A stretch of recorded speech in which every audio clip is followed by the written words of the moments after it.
Rai Mass Publishing and NovEps.com, Presents. 3 Simple Rules. By Robert R. Ricks. This is a free audiobook for your enjoyment. You can learn more about Robert R. Ricks and the stories he writes at www.robertrricks.com. You can also go to www.noveps.com. Chapter 1. Jason stared at the screen and saw a name and number. He clicked his headset and took a deep breath as the computer connected with the phone and the call was linked. After a couple of soft beeps he heard a woman's voice on the other end of the line. She was sobbing gently and answered with, "Is this the dual line?" Jason swallowed and nodded as he responded, "Yes, ma'am. I see here you have officially requested a GV challenge?" She sniffled. "Yes. Who is the secondary party?" Her voice was shaky so she paused for a moment. "My husband." "Your husband, ma'am? You sure about this?" "Yes." "Your name is Amanda Sinclair, correct?" "Yes." "Your husband is John Sinclair?" "Yes." "Noted, and the reason for the challenge? Please note, this will be on the public record." She paused. "I understand. He has been having an affair with my sister, and when I confronted him with the evidence, he slapped me and told me to know my place." Jason nodded as he wrote notes and clicked the reasons on the computer interface. "Are you in imminent danger? Do I need to call protective services?" "No, I'm fine. He has left. How will you let him know about the duel?" "We'll track his location and send a drone to announce the challenge." "Will you be dueling?" "No. He is much larger than I am, and I would not be able to defend myself." "I see. Do you have an idea for a sponsor, or would you like me to send you a consultant list?" "I would like my brother to stand in for me if he will accept." "You understand that if your chosen sponsor decline, this will end and you will be listed as defeated in the GV registry, and this could adversely affect your social score." "Yes, I understand. Can you hold the line while I attempt to contact your brother?" Jason clicked her records and saw there was only one brother on the file named Sebastian. "Yes." He quickly placed the call on hold and clicked an icon on the screen that notified him that he had a free line. Selecting Sebastian's name, Jason waited patiently then heard a busy tone.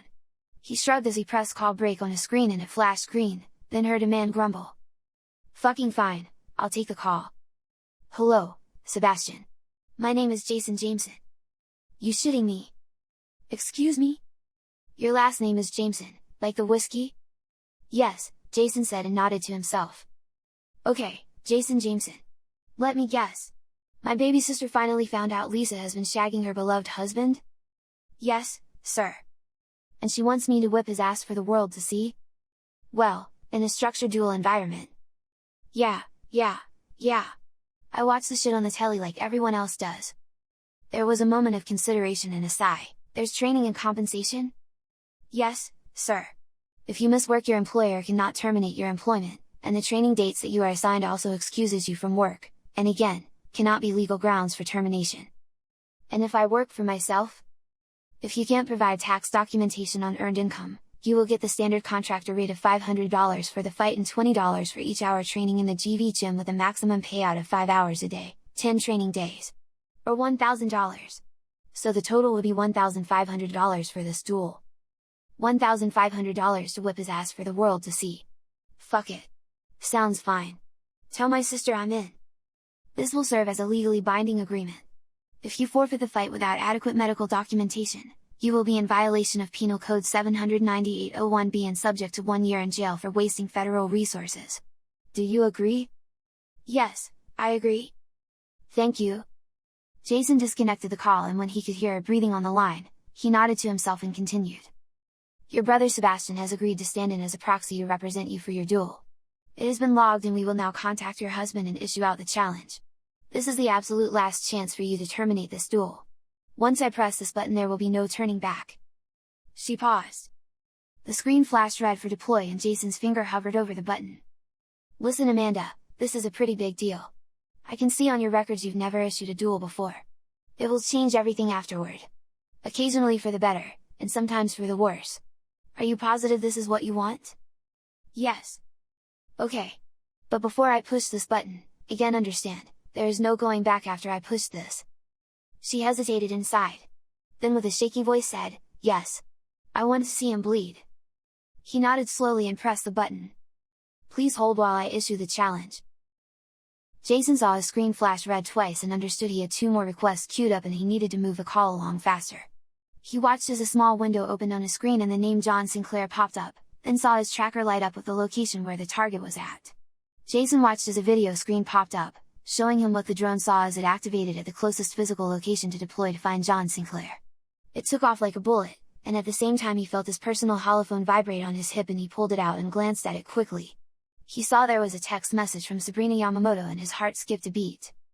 He hadn't heard from Sabrina in months and they had had a wonderful last night before she moved to the Bay Area for a new job. She had left the next morning without a word and had ignored all his calls and texts since then. His face blushed as he read the text. "Hey, sorry about everything. I'm in town. I miss you and would love to see you. When are you free?" He paused. His heart was pounding, and he wanted desperately to see her again because the one night of heated lovemaking was much more to him than a fling. She had stirred something in him that was both profound and real, and he wanted to see her badly. So badly, that he had already begun trying to take a trip to the Bay Area to look for her. Quickly he typed out, "I'm at work and get off at 9 p.m. I work at GVLA Division. Gotta go. On the job." "Yeah?" boomed a voice in his headset. Jason looked up and saw an angry man staring at his drone's camera. "Oh, John Sinclair, sir. By the authority of the LAGV department, I officially am serving you notice of a challenge on this date, January 15, 2039. "Yeah?" He snarled as the image from the drone showed Jason he was drunk. "Yes, sir. Your wife has stated the following." Jason pressed the button which had recorded her message. "He has been having an affair with my sister and when I confronted him with the evidence, he slapped me and told me to know my place." Clearly visible on the screen, Jason could see the drone was in a bar and there were dozens of people there witnessing the declaration, and many began to jeer and cheer and laugh and point. "Shut up!" he snarled at the men closest to him. "She gonna fight me herself?" he snarled. "No sir, her brother Sebastian has agreed to represent her." Jason saw fear creep into the man's eyes. "Oh, shit! Sebastian is down?" "Yes, sir." "How do you respond?" "You can concede and admit publicly your wrongdoings and your social ranking will go down, and this duel will be part of your permanent record going forward.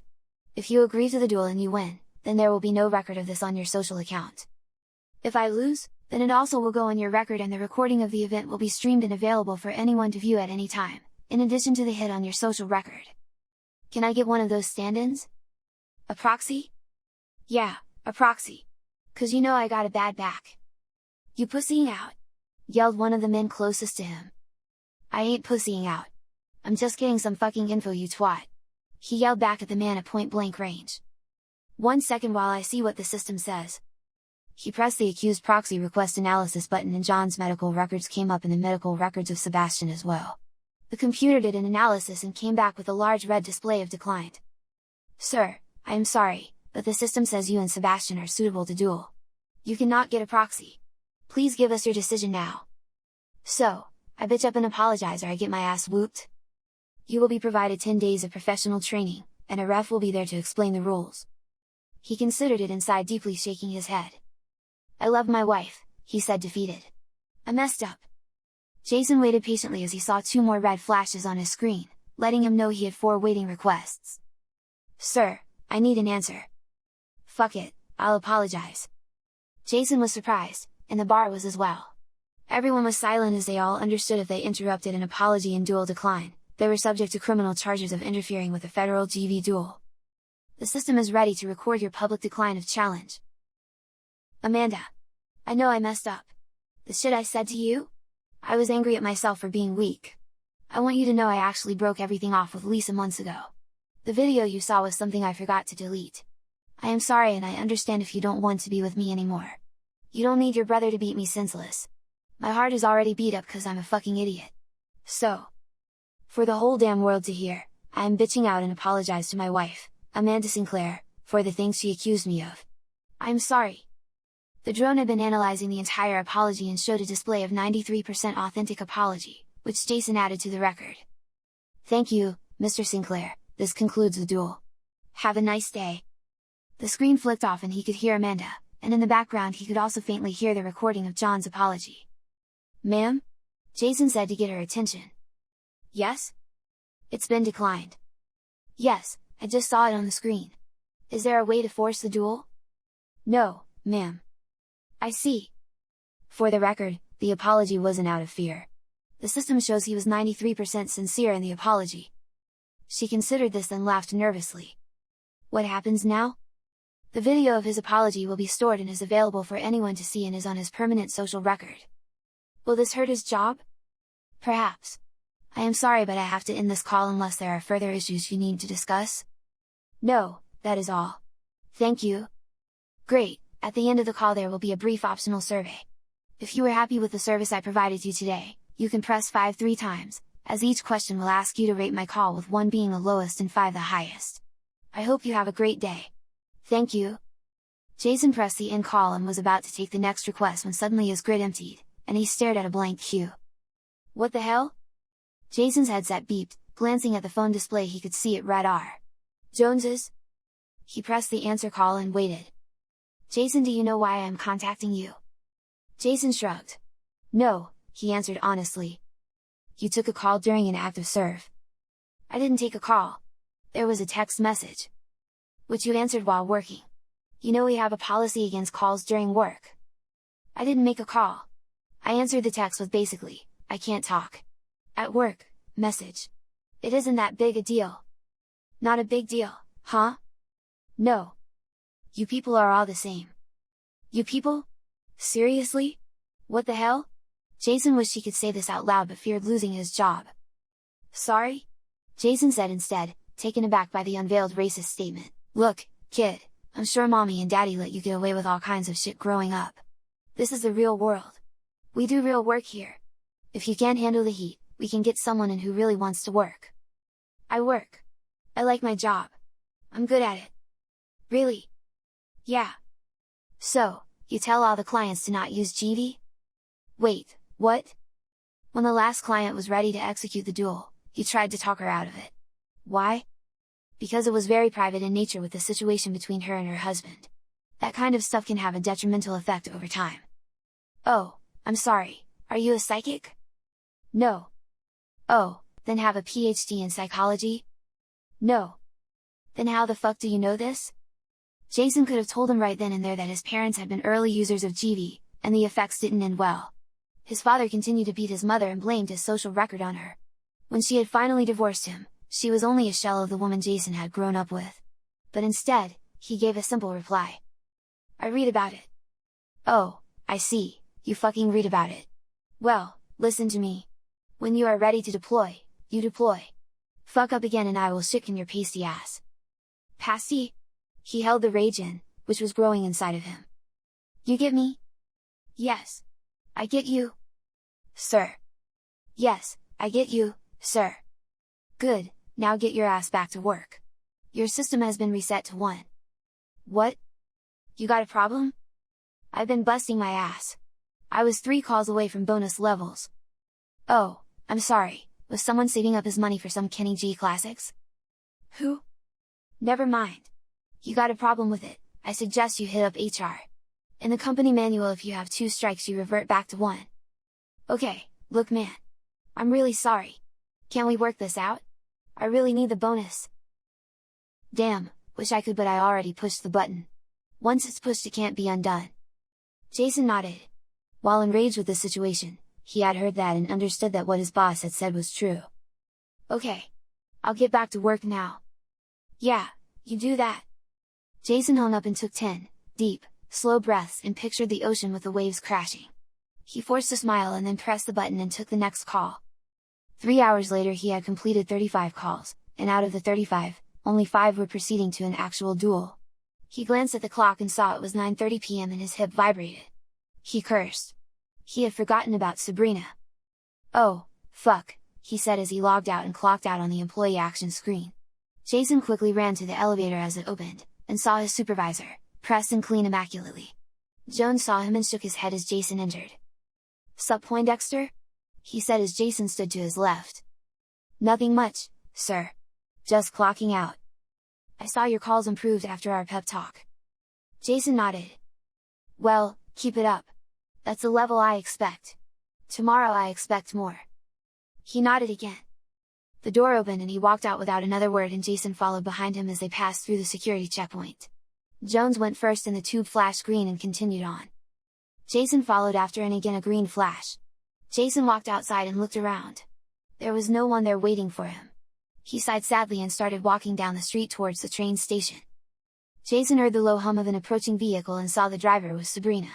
She smiled softly at him and motioned towards the passenger side. He walked over and opened the door and sat down. The seatbelt automatically clicked around him and he felt snug and secured. "Hey stranger," she said to him softly.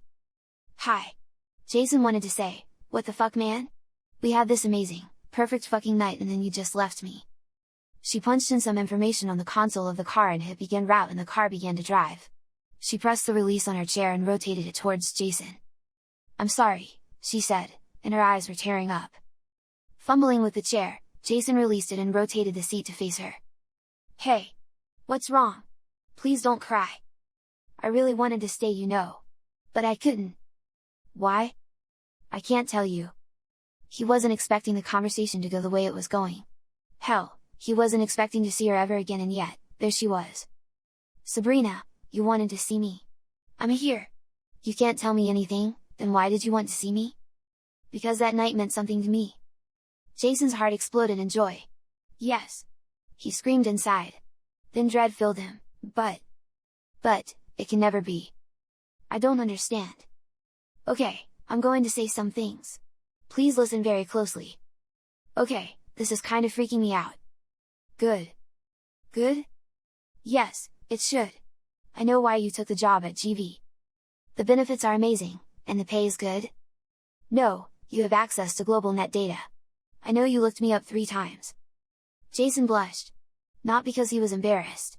She was correct, he had looked her up. He had used some of his lazy co-workers' terminals to do so when they had gotten up to use the bathroom and not logged out of the system. He blushed because his heart pounded as fear hit him hard. He would become flushed in the face when overwhelmed with fear, guilt, or any other extreme emotional responses. Jason nodded as she continued. "I know about your parents. I know what happened to your mother after the divorce." His voice caught in his throat. "What?" "I'm sorry, but yes, I know these things and much, much more." She had an intense look in her eyes as if she were trying to convey a secret message to Jason, which he wasn't understanding. "What did you learn about me?" she asked curiously. "I learned that you don't have an address in the Bay Area. That your name came up blank on the database." "That's not true and you know it," she interrupted. He paused.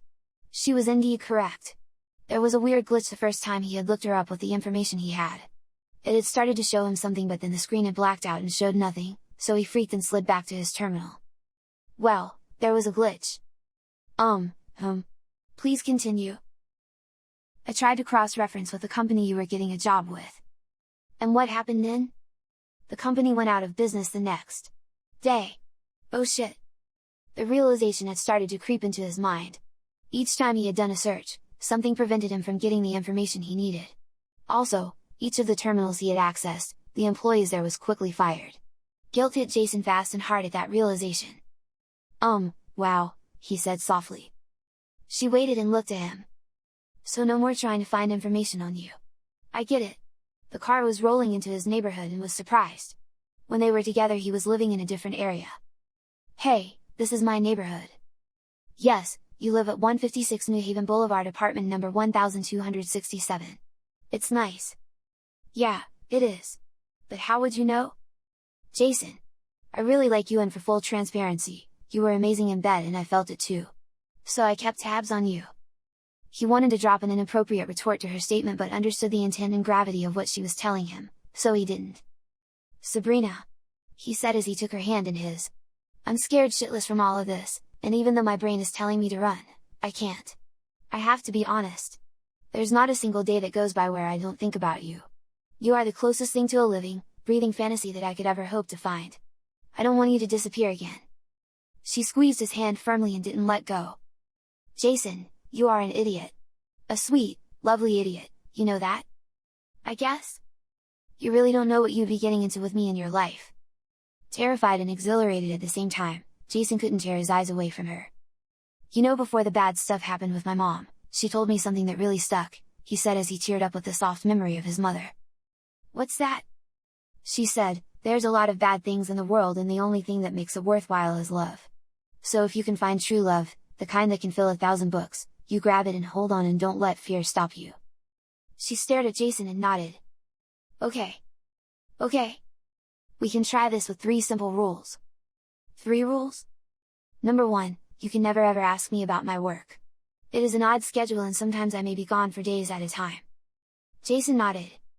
Number 2, if I ever tell you to do something completely out of the ordinary, you need to listen to me and do it with no questions until I say it's okay. Again, he nodded. Finally. Number 3, this is the most important. Never, ever lie to me. You must be honest about everything. Taking a deep breath, he nodded. Deal? She asked as if they were agreeing to the price of a car. Deal, he said, and she squeezed his hand and smiled. Okay, let's try this out. How was your day? Jason had almost automatically replied with the obligatory "it was fine" but paused. It fucking sucked. I'm pretty cool with the job itself, and I see how GV helps the majority of people, but there's some stuff that is like really private, you know? She nodded, and he continued. And my fucking boss is such a dick. I had responded to your text message and even told you I was working, and he nailed me on it. He also dinged me cause I was trying to make sure the lady I was dealing with understood what it really meant when she issued a duel. You got in trouble because of me? As he nodded, he said, yeah, I had close to 1,000 calls under my belt, and when you hit 1,000 you get a 45% bonus on your next check. What were you gonna do with your bonus money? He paused and swallowed. Shit, this honesty stuff is hard. She smiled at him. Fuck. Okay, I was gonna take a trip to San Francisco and see if I could find you. And when you got there, how did you think you would find me? That night. You know? When we would take breaks, you mentioned how much you liked the Golden Gate Bridge.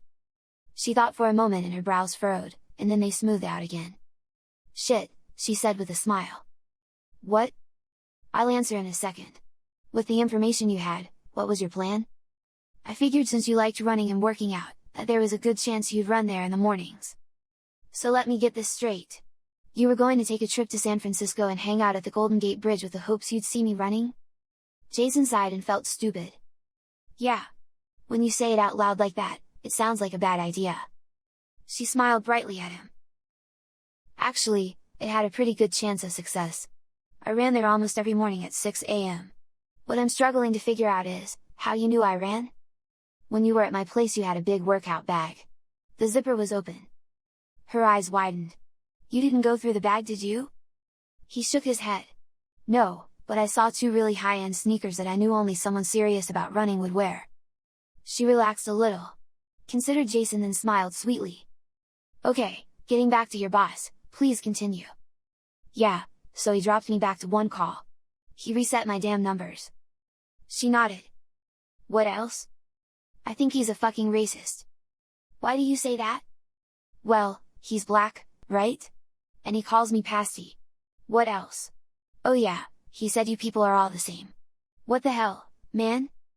Again, she nodded. I'm sorry I got you in trouble. No biggie, not like you knew. She nodded.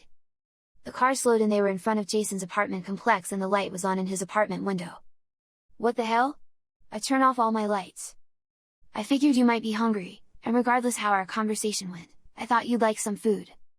Jason's stomach grumbled in agreement and she smiled. Wow! What did you get? I got you the chicken cordon bleu from Tommy's 3 blocks down. Cool! I love that place! Wait! I know a lot about you, and I wish I could share more about me. Think long and hard right now. I would love to share what I can with you, and really enjoy each other. I think we can do a lot together but there will always be a hole.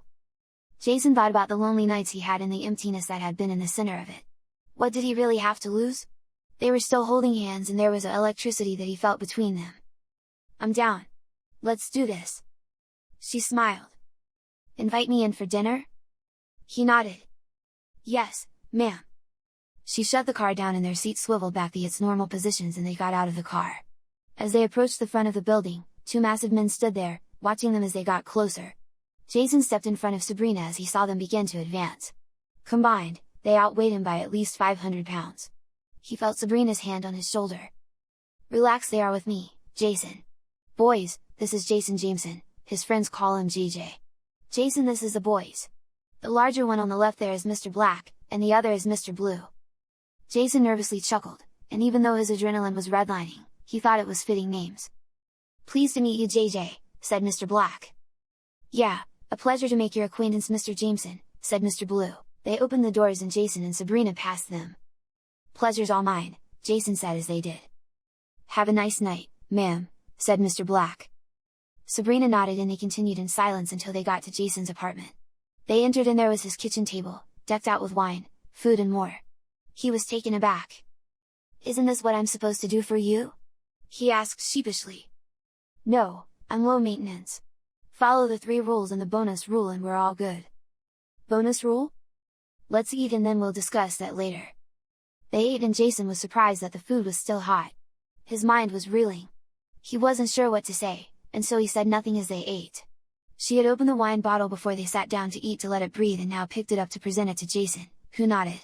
She then poured it slowly into their glasses and Jason waited until she took a sip. He matched her action since he was a noob at the whole wine thing. He didn't drink and the wine quickly went to his head and he felt his cheeks warm. They finished the meal and then she stared at him expectantly. So, what is the bonus rule? Make love to me the way we did that first night and let me feel your passion. Jason smiled at her and followed her into the bedroom and instantly they kissed.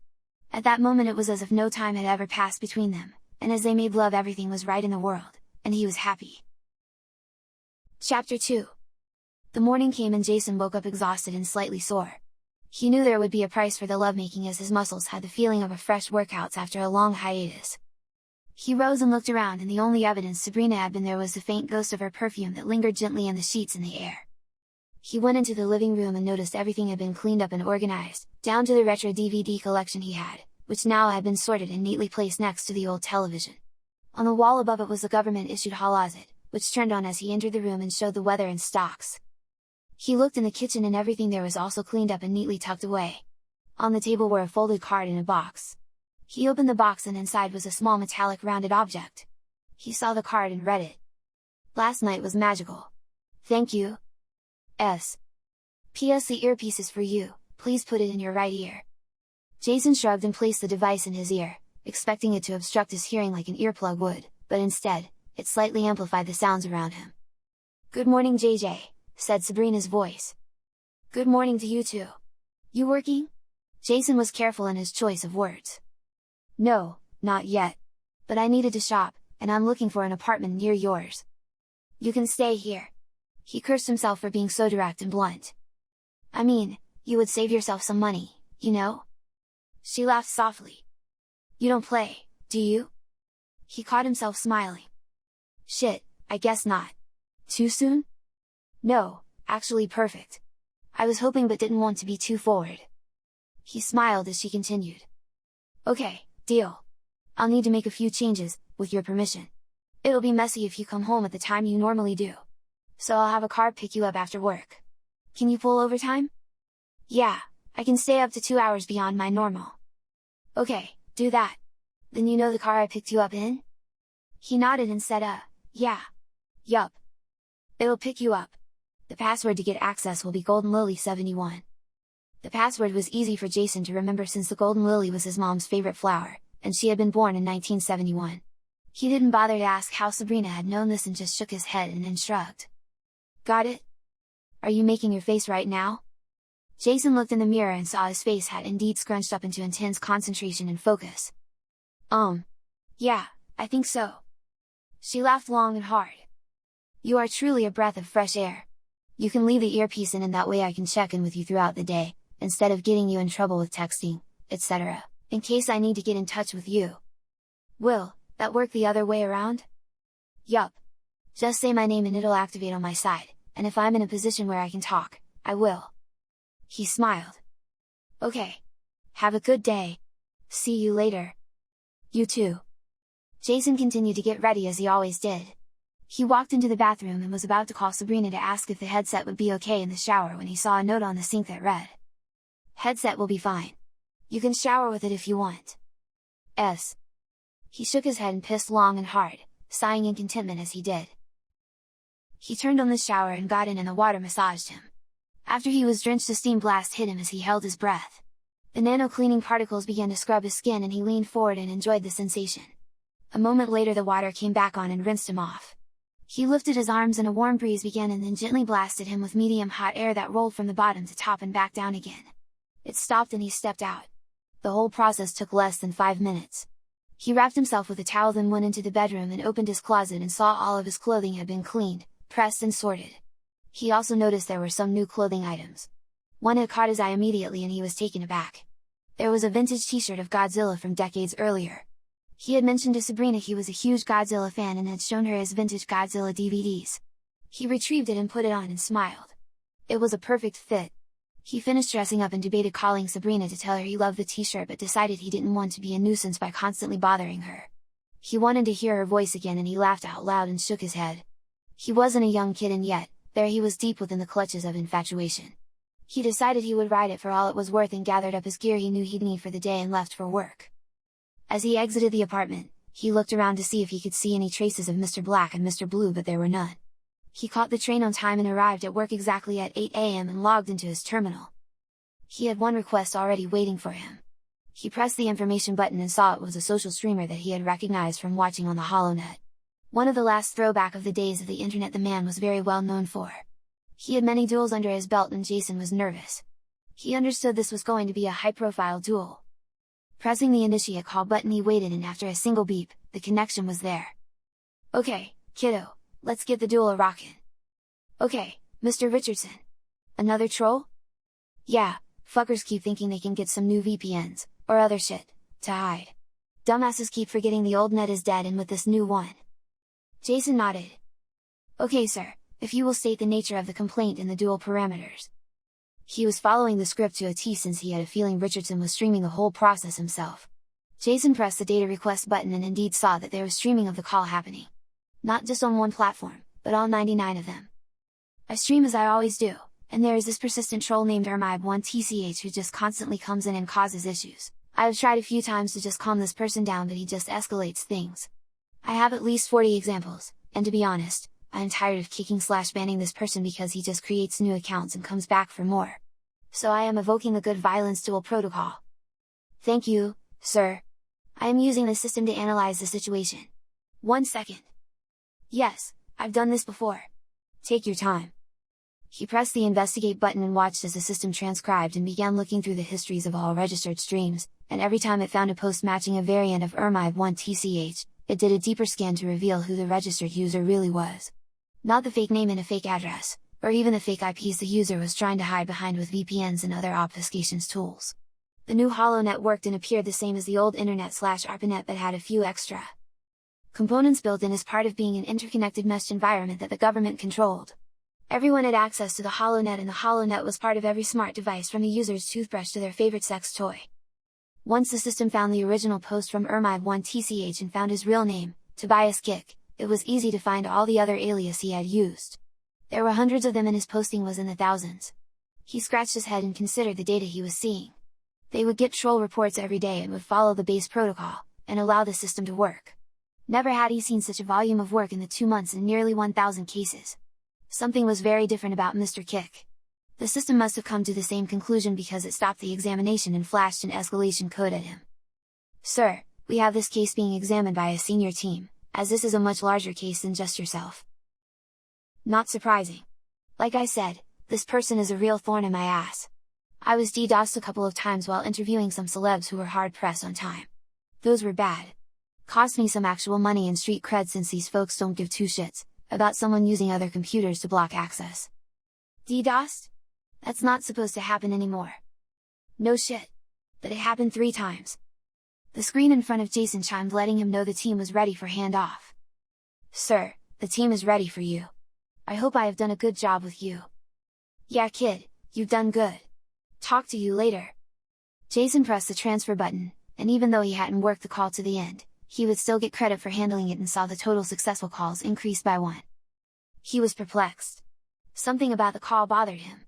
The idea of someone being able to DDoS a system which should automatically heal and switch to a different group of IPs to ensure stability, scared him. He was curious. He punched in Richard's primary stream and requested a full report on setup. It showed he had a tier 1 level connection which meant his DNS has 5 IPs nested under it. In the old days of the internet, each domain name would have a single IP address. With 5, all would have to be hit at the same time, which wasn't impossible, but what would make it difficult is as soon as the DNS AI would sense the traffic influx, It would then begin to randomly assign new IPs to the domain on its own and then alternate them every 2 seconds. When Jason looked at the last DDoS attack, the DNS server had called in an additional DNS server and they had switched to 320 IPs, and still, each one was flooded with enough requests to disrupt the show. Something which was supposed to be impossible. That's crazy! What's that? Jason was startled and jumped in his chair as Sabrina's voice was in his ear. He had forgotten about the earpiece. Oh, sorry. I'm working and there was a weird one that just came in. Someone got DDoSed that hard and I didn't think that was possible. What tier level did he have? 1. Wow! Impressive! You guys tracking the person? Yeah. The escalation team is working it. Well, sounds like you're off to an exciting day. Jason nodded. Looks like. Another case flashed on the screen. I have to go. A new one is here. I miss you, by the way. I miss you too. Don't worry, you'll see me tonight. Jason felt silly and rubbed his face and nodded. Okay. See ya. He hit the switch and handled the next call. Noon arrived quickly and the terminal flashed offline and directed him to his break. As a person working full-time for the GV Center LA, he was entitled to 2 20-minute breaks whenever he needed them, and a 1-hour lunch/dinner when it was exactly halfway through his shift. He could override the system and push it off an extra hour if he was on a call, or if the queue was backed up. The screen was empty, and he stretched. Jason walked to the middle of the office where there was an escalator up to the main employees' cafeteria. As he rode up, he could smell the food and hear the murmuring of a large crowd mingled with the sound of the holovid updating news and weather. He arrived at the top and waiting patiently in line and stared at the menu, deciding what to eat. There was sandwiches, wraps, air-fried foods, salads, and nutrient shakes. He decided on his meal long before his thoughts were interrupted by the voice of his friend Marcus Williams. Yo! Jason! I tried calling you last night, man! The line of folks behind Jason didn't mind Marcus jumping in with them as they all knew him, and knew he wasn't ordering food. Marcus always brought lunch. Usually, it was something exotic his mother had cooked for him the evening before. Sorry, I had my phone off. Wait, what? You never have it off?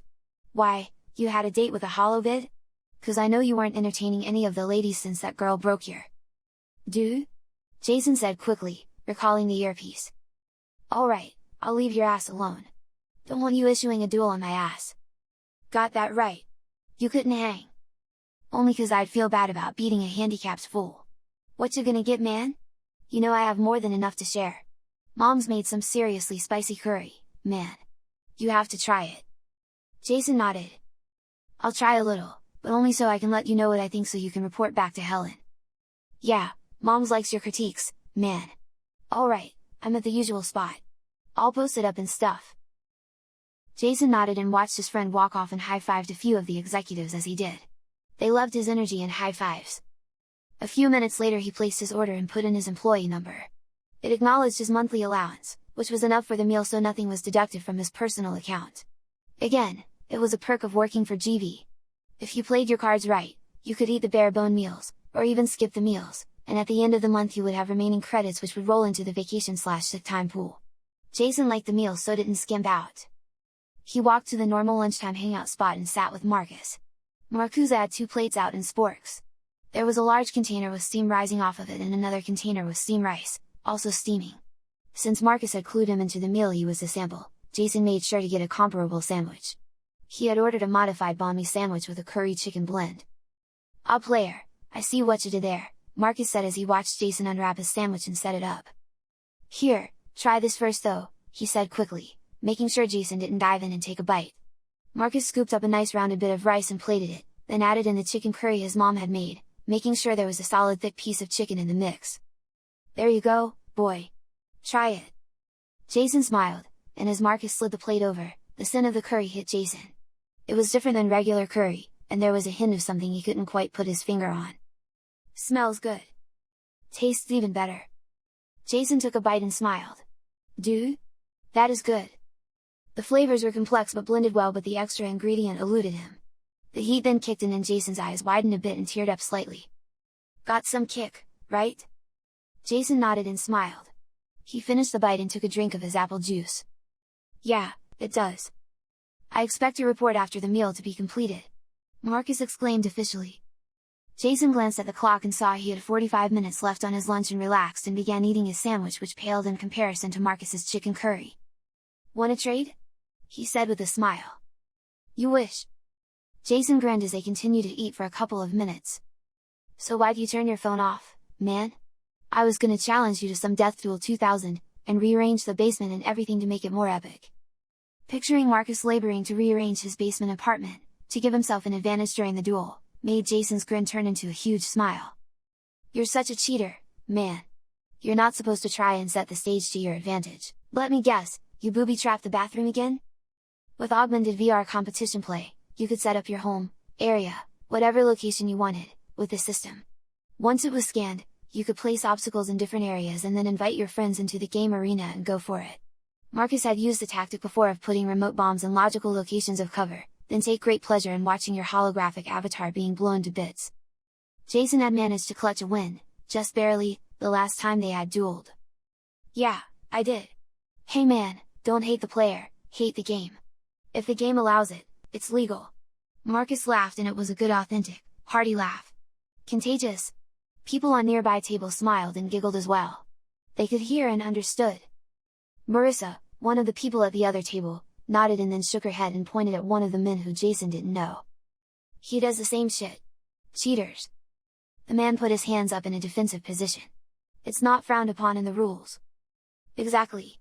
My man," said Marcus as he rose up and fist bumped the man, who nodded, and then winked at Jason. A few other people started laughing and chuckling. "So seriously, what's up, man?"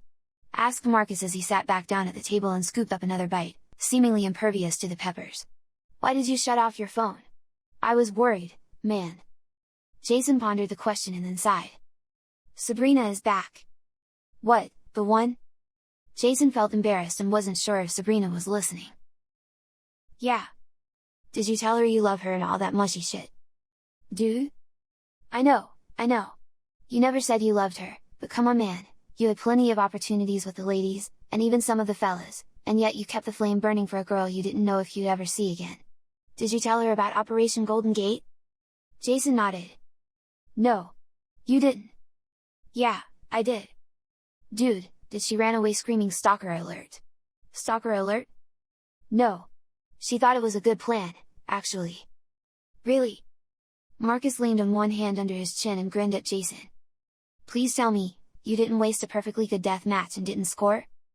Jason shook his head. "Man, stop. You did." "I'm not saying anything." "You don't need to, the smile and twinkle in your eyes says it all. Dude, I'm so happy for you. But seriously, I have to know one thing. This is very, very important." "What? Does she game?" "I don't know. I'll have to ask her tonight." "Oh snap, you're seeing her again, tonight? Next thing you know you guys will get matching towels, cups and everything. Then you guys will move in together and file with the city to get larger living accommodations. You never know." "Dude, you are so sprung. It's cute." "Hey Marissa, ain't it cute when you see fools all in puppy love?" She finished her bite of her noodles, then nodded and smiled. "Yup. See man, the company is happy for you too." Jason took another bite and chomped away, stealing a glance at the clock again. "Relax, home slice, we got plenty of time." "Dude, have you been getting any weird calls? Weirder than normal shit?" Jason nodded. "Yeah. I got a call from Mr. Richardson." "Oh snap, the Richardson from Extreme Streams?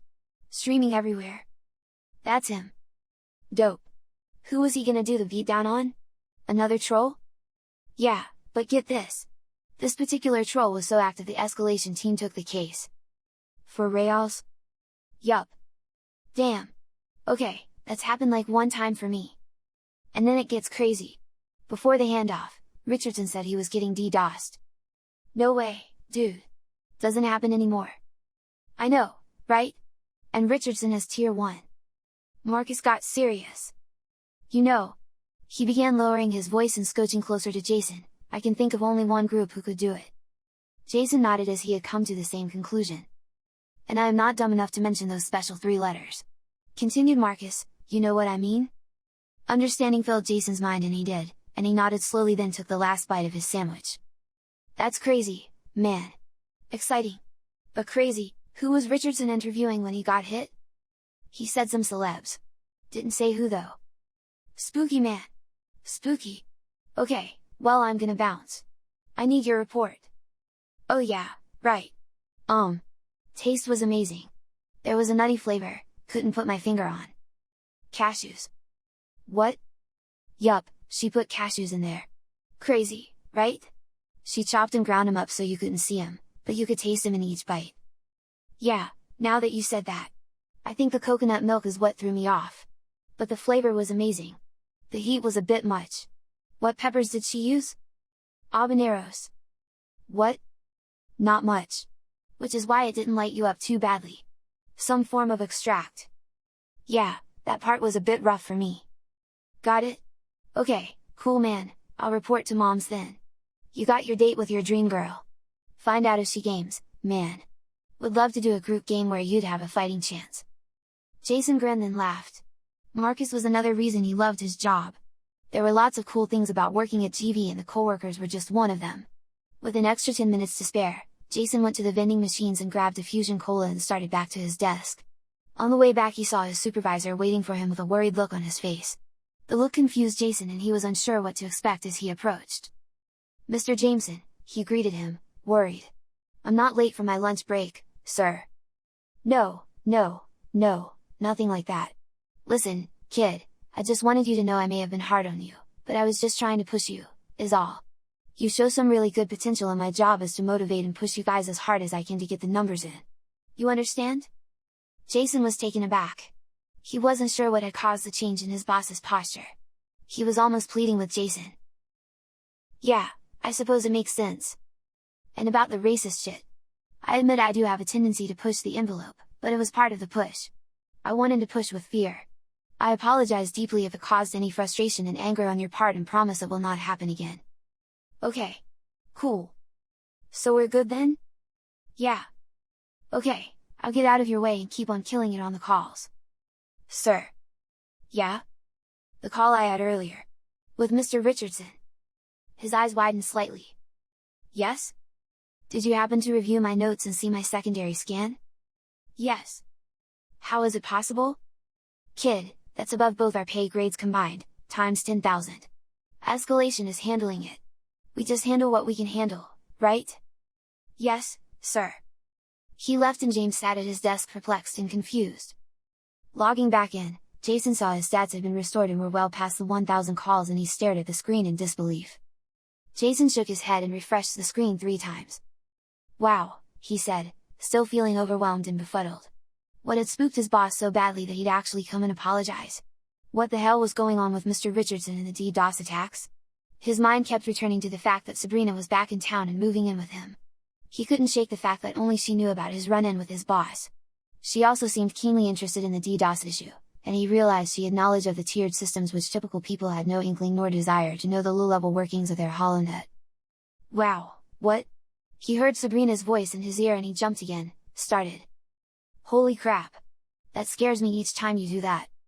Sorry, you'll get used to the earpiece, or you can take it out and it'll beep when I call you. Maybe that's better? No, it's fine. What's up? I was just about to check in with you and heard you say wow and was wondering what it was about. Oh, my boss came by and apologized. That's great. I guess, just seems odd. Why? 'Cause, I was telling you about it last night and then today he comes in and is like really spooked, and then the calls are restored to my account. That's a good thing, right? It's just weird. I don't know, it seems like someone told him to do it. Who do you think?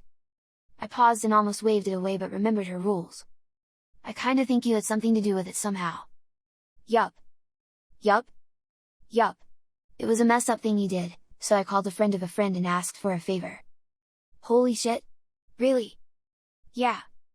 Jason was floored, there wasn't another person he could think of other than his mom who had ever stood up for him and he was speechless. Wow, again. Thank you. Oh, you'll be thanking me alright. Besides, now you have some extra play money, maybe we'll take a little trip. Jason grinned and felt his excitement as she flirted with him. I am more than happy to pay back the favor with extra. But I'd better get back to work. What were you originally calling in for? I wanted to know if there was a color you hated? Nothing really. Oh, wait. Maybe orange. Yeah, that's a horrible color. What about a soft green and light tan? Those are nice. Okay, great. I'll see you later, alligator. After a while, crocodile.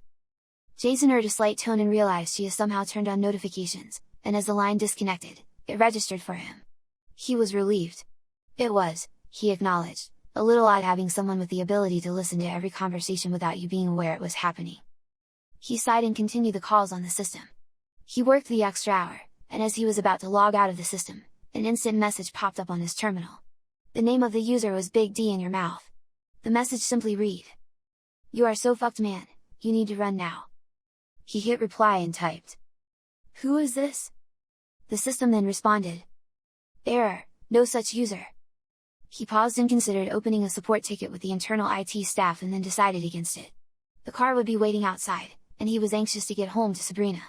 He had been thinking about her the entire day, and his desire to see her had reached an exhaustive level.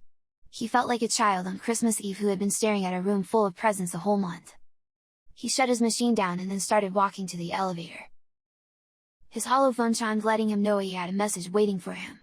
He wondered if maybe something was wrong with the earpiece, and maybe Sabrina was texting him instead of calling. Perhaps she was sending him an illicit image, since sending nudes were considered a misdemeanor, and he knew she was wild and could be impulsive. He figured it could also be Marcus sending a meme to him, mocking him for being so sprung, as he had put it. He fished out his phone as he stepped into the elevator. There was a message from an unknown user. He almost opened it but paused. His training had told him, never open a message from someone you don't know. There were tools that could take control of your hollow device if you allowed them access. He smiled. Yeah, not today. He shut his phone off and went to put it back in his jacket, but it chimed again. He glanced down and saw another message from unknown user. He hit the block user icon and shut it off again. A moment later it chimed again. This time the message was from you're gonna die, dip, shit, trying to save you. He clicked it and opened a message that read, "I know you must think you've won the fucking lotto with that hottie. Trust me, you didn't. She is gonna fuck up your entire universe. I don't give a shit how good she is in the sack, you need to fucking run. I don't know why they've targeted you. But if you go home, you're fucked. I really hate to be the bearer of bad news, but the world ain't what you think it is. I've deposited $50,000 in your PayPal account. It's not your normal bank account. I know you have the card. You use it to buy your stupid fucking DVDs. It's a card they won't really be watching. At least not right away. It should get you going. I don't think they'll chase your ass. But then, what the fuck do I know? Oh, wait, spoiler. A lot. So, don't think with your dick. Use your head and run. Oh, by the way. Sorry about your phone. Hope you had insurance on it." The elevator opened and suddenly Jason's hollow phone burst into flames and he tossed it. Fire drones dropped from the ceiling and extinguished the blaze quickly, and then a couple of men ran out from doors hidden on the walls. "Sir, are you okay?" Jason nodded. "Weirdest shit ever. The damn phone caught on fire." The shorter of the two men nodded. "Yeah, we saw it as you were walking out the elevator. Are you burned? Hurt?" "No. I'm fine, I think." He examined his hands and there were some red marks, but he wasn't hurt. "Okay, well that's good. We're gonna need to do a report on this." He nodded. "Come with us to the security office. It'll be quick." He followed the man to the office and noted his name was Steve, and the other guard was Tom. "We'll just do an audio recording which will generate the report, okay?" "What happened?"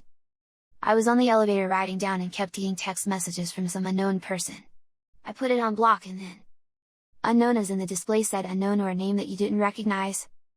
As Jason was answering the questions, he noticed all the screens behind the guards all displayed lots of text that made patterns that spelled out a message that only he could read from where he was sitting. It said, "Snitches get stitches." Tom noted Jason was looking at something behind him, and as he was turning to see what it was, the screens returned to normal before he could see the message. "No, the ID was unknown user." "Okay, then what happened?" "I hit block and as I was about to leave the elevator another one came in and then the phone caught fire before I could see who it was." Steve shook his head. "Fucking phones. That's like the third one this month that has caught fire. Was that one of the SAM app tells?" Jason nodded. "Yeah, the latest model. With the full R&VR 19.0 compliance. 10 terabyte model? 50, actually. Fuck me. The 50 blew up like that?" Jason nodded. Well, we're good. We'll send you a diagnostic report and it'll be on your desk in a day or so. You got insurance on it? Yeah. You want to use the machine over there to file the claim real quick? We can witness that shit for you. Yeah, can I also hit up my bank site too? All my transactions are usually with my holophone. Yeah, Chief, go ahead. That one is for public use. Just make sure to log out when you're done. Jason nodded. The guards sat back in their chairs and continued whatever discussion they were having before the event happened. Jason quickly logged into his PayPal and saw he did indeed have $50,000 sitting there as a transaction for the purchase of stupid fucking DVD collection. Who buys this shit? He logged out, jumped up and thanked the guards, then walked out of the building. The car Sabrina told him would be waiting, was indeed waiting. He was scared. The rational part of him told him to leave the area, hop a flight to his cousin's house in Florida, then figure things out from there. What did he really know about Sabrina anyway? He only knew what she had told him about her. They had been introduced from a mutual friend and went on a few dates, and after the last night they had shared she disappeared off the grid. He realized he knew next to nothing about her other than she was secretive, and seemed to have influence. Understood technology. Was in amazing physical shape. Had access to tech he had never seen before, as he considered the earpiece resting in his ear. He also knew she had helped him with the situation with his boss. She seemed genuinely affectionate towards him. And then there were her rules. Rule number 1, don't ask me about my work. Rule number 2, if I ever tell you to do something completely out of the ordinary, you need to listen to me and not ask questions until I say it's okay. Rule number 3, never, ever lie to me. You must be honest about everything. His heart was racing. He wasn't sure what to do. He heard a chime in his ear. Hello? He said softly, trying to control his voice and breathing. Hey, you! Are you okay? I see the car is still at your work. The boss being a dick again? No. Nothing like that. My phone caught on fire. Silence. After 2 long seconds. How did that happen?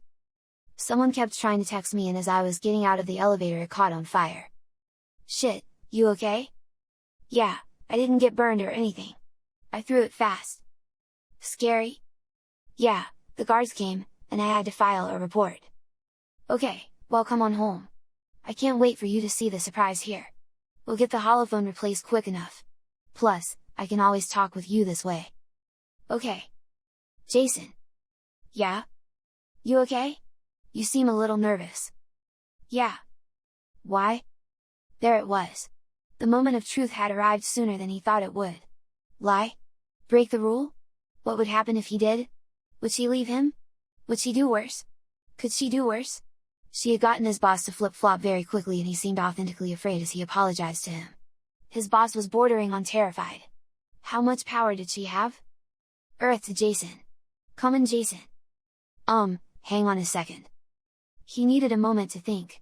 He knew he had feelings for Sabrina, and he understood that there was a good chance she was using him for something. She could be faking. But why the whole elaborate ruse? He was a nobody. He had access to nothing.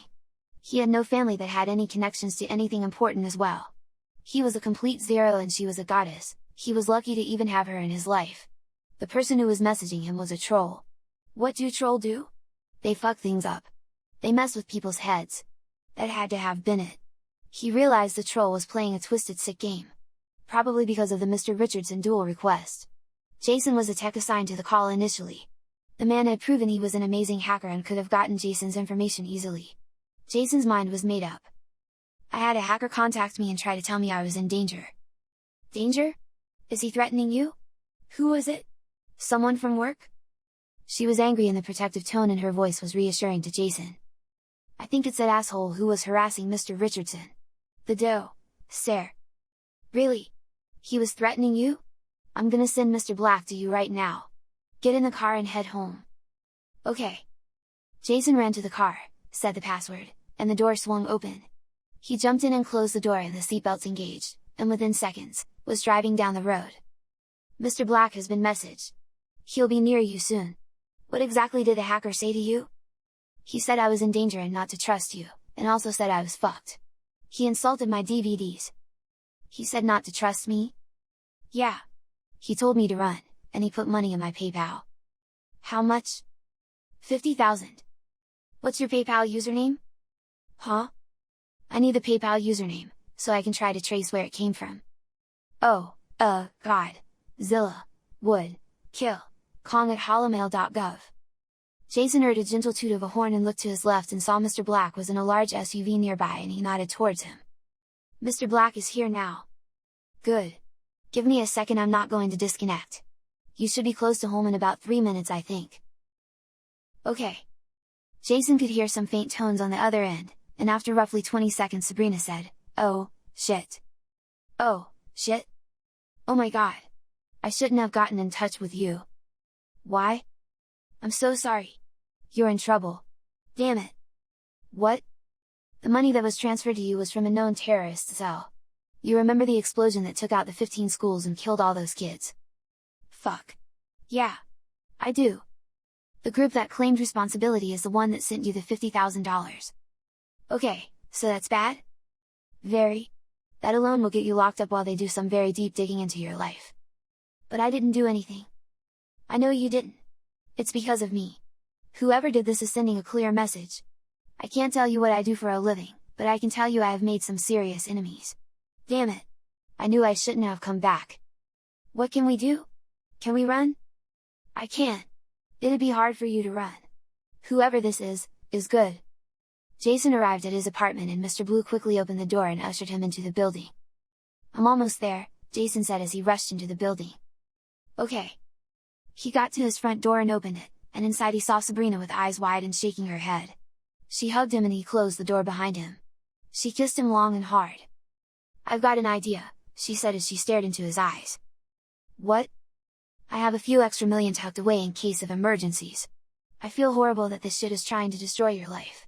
I'm going to tuck you away in a safe spot and get you a new identity. Then after I'm done with this motherfucker, we can pick up where we left off. Wait, so you're gonna leave me? No. I'm going to put you somewhere safe. Then I'm going hunting. After I trophy this son of a bitch, we'll pick somewhere new and start again. Where? We'll have to leave America. He's gonna have your record jacked pretty quick once he realizes you didn't rabbit. What if I do rabbit? What do you mean? You just said it. He's gonna mess me up when he finds out I didn't rabbit. What if I make it look like I am running? He's probably seen you arrive here. Yeah, but I can leave now. And go where? Florida? Maybe we can get him to come out of hiding and you can get him. No, it's dangerous and you don't have any training for this. How are you gonna catch him? She considered him for a moment. You know it's crazy, right? Yeah, like letting a woman who I barely know move in with me and... It was then he had noticed she had completely redecorated his apartment, new furniture, paintings, decorations, and even a sort of shrine with all of his DVDs sorted and arranged on display. You did the place up sick as hell. Holy shit. I know. I wish we could enjoy it more. What do you want to do? I can squirrel you out of here right now and get you on a flight in an hour to anywhere in the world you want to go. I have safe houses pretty much everywhere. Except for North Korea and Iran. Or, I use the PayPal card and hit the road right now. She stared at Jason and he saw fear in her eyes. Thank you for being honest with me. What can I say? I follow rules. She nodded. Okay, keep your earpiece in. I can talk with you. How does it charge? How long will the battery last? For years. The heat from your body is charging it. As long as you're not freezing to death it'll keep a charge. Seriously? She nodded. Oh. One more thing. She handed Jason a black case which had some weight to it. What is it? Something very illegal for you to have, but only if you are caught using it. It will not show up on X-ray scans. He opened the case and saw a pistol, the likes he had never seen before in real life, or in any video games for that matter. Is that a gun? Yes, it is. It's a modified .50 California. The recoil reduction on it will reduce the kick by 99%. I don't understand. It'll feel like you're shooting a BB gun. Okay, I understand that. It has only 6 shots, so make sure you need to use it before you use it. You think it might come to that?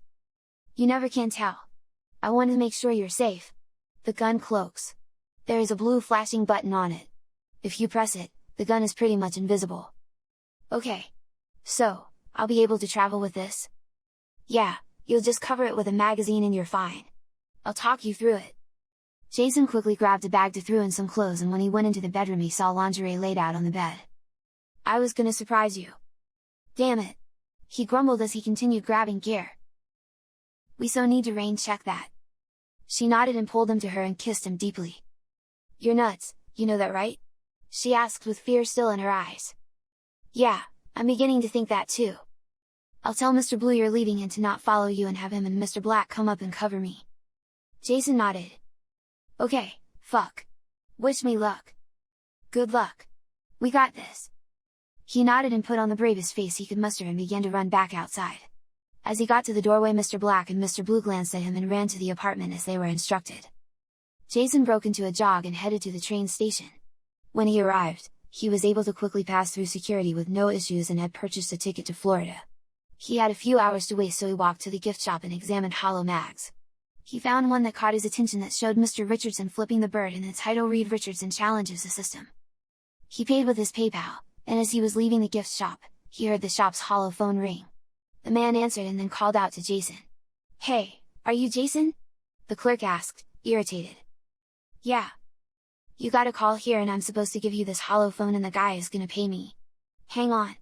Yes, he's coming back. Come on, you, hurry up. This is a good deal. You talk on phone. I set up phone for you, he said in a thick accent that Jason couldn't place. Jason nodded and swallowed as he took the phone and said, hello? Good shit you getting out when you did. Black Widow there would've fucked you, probably killed you and then eaten your corpse. The voice sounded high-pitched and somewhat distorted and Jason realized it was being masked. You scared me. I don't know her that well. She is scary guards. I figured play it safe and get out while I could. Yeah, better to be scared than dead. The clerk is setting up your phone. I'll be able to keep an eye on you and let you know if they're coming. Why? Excuse me? Why are you helping me? What's in it for you? Fuck, I don't know, man. White Knight Syndrome. Lapse of judgment. Bottom line is, I've been tracking your girl for a while now. You just happened to get in the middle. I saw she was gonna use you up and then do what she always does. What's that? Take out the trash. Is that what I am? Shit man, you're the one who still covets old tech. DVDs? Godzilla? Come on man. Get with the times. Like, how? Not gonna tell you how to get a life, feel lucky I'm saving your life. Man, I don't know. Sabrina, man. She's amazing. Yeah, I get that. But ask yourself how a tigress like that could settle for a sheep like you. The clerk was done and handed him the hollow phone and then reached out for his phone. Okay. I guess this is goodbye, said Jason and was about to hang up. Hang on, man. Turn your phone on first. Jason turned on the hollow phone and it chimed. Okay, gotcha. Jason handed the clerk's phone back and then went back to the platform and waited. Power off the hollow phone, said Sabrina softly in Jason's ear. He did as she instructed and waited. Okay. Try your best not to use your mouth too much to speak. Even better, look around for cameras. Make sure you're not facing them when you speak, and you can whisper and I'll hear you. Jason glanced around and saw 3 cameras across from him and 2 behind him. There was good coverage all around him. He took out a bandana from his bag and covered his nose and mouth after wiping his nose a few times.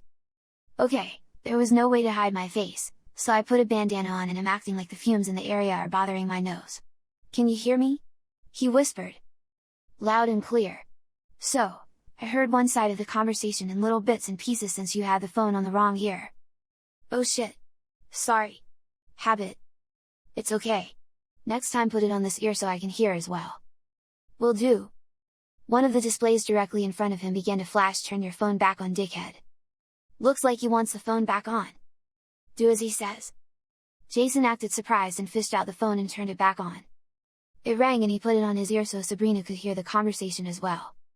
Dude, are you fucking dumb? Why would you turn off the hollow phone? To save battery?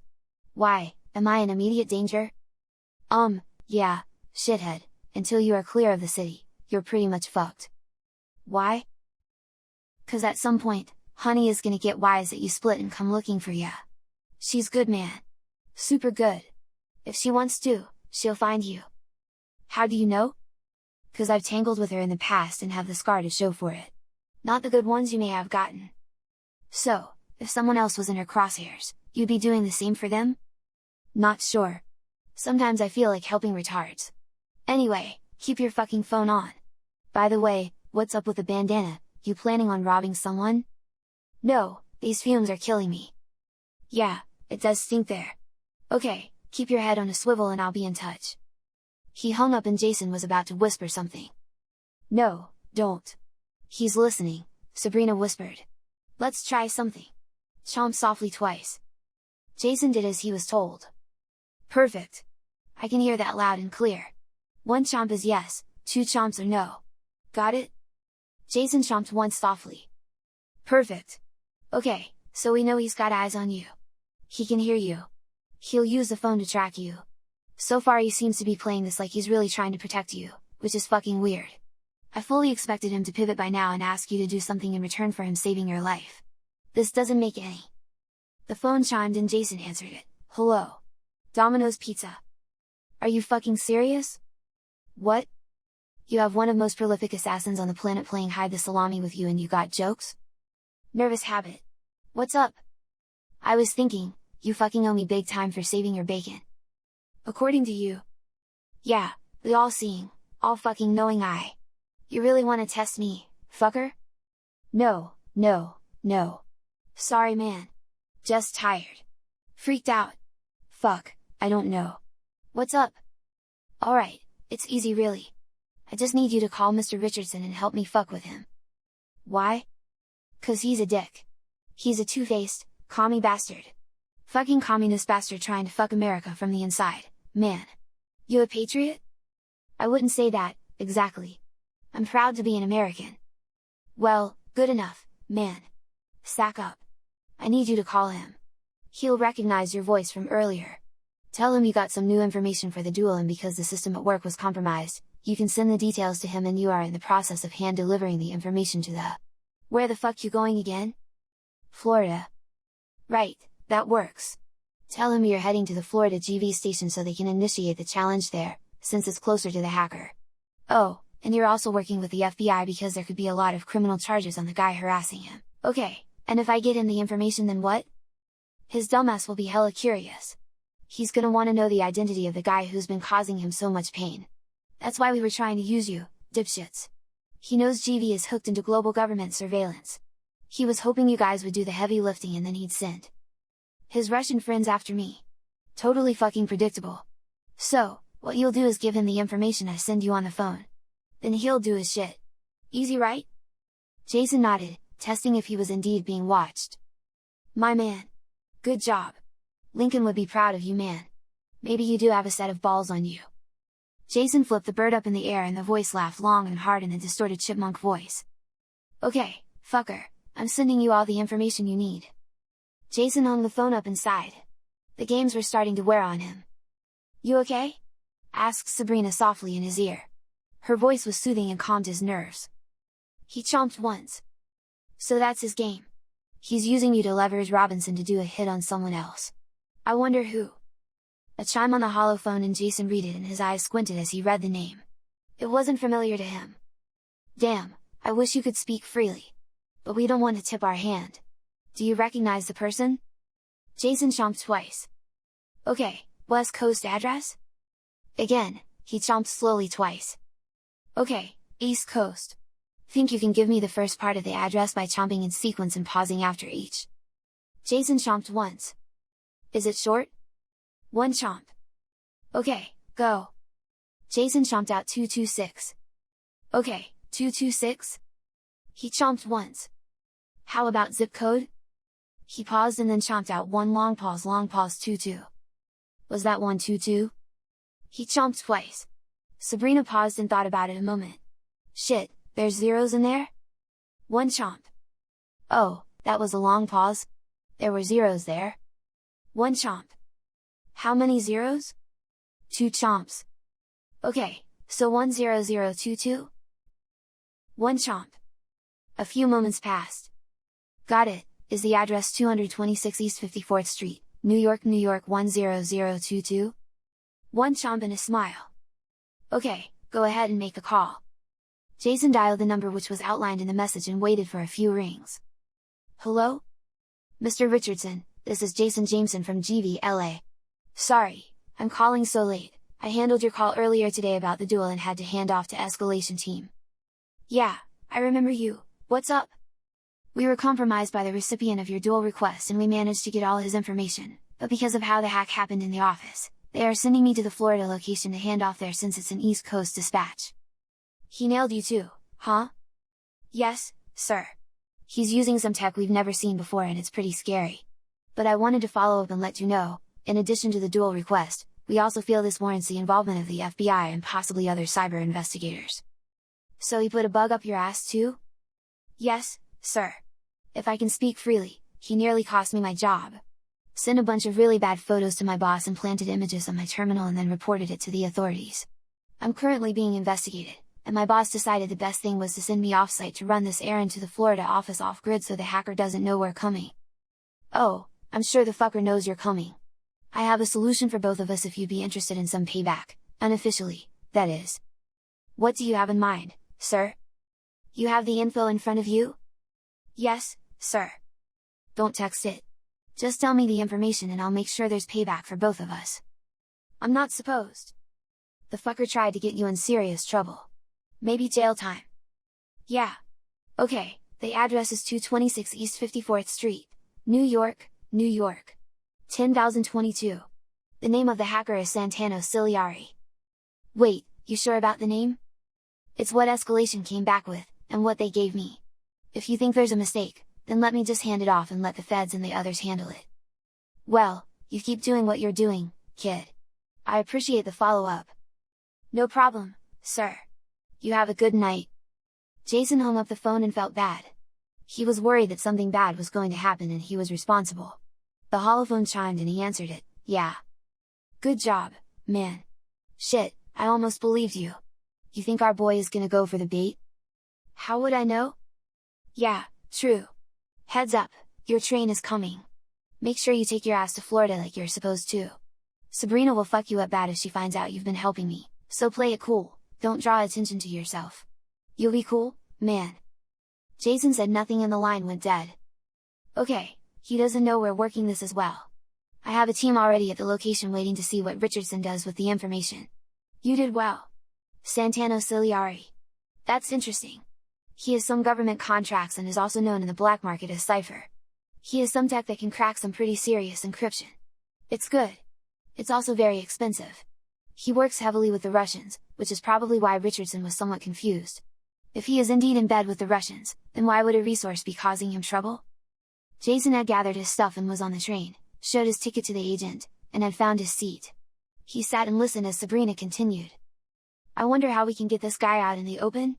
I'm not happy with him playing these games with you, since each time he does something like this it digs you deeper into all of it.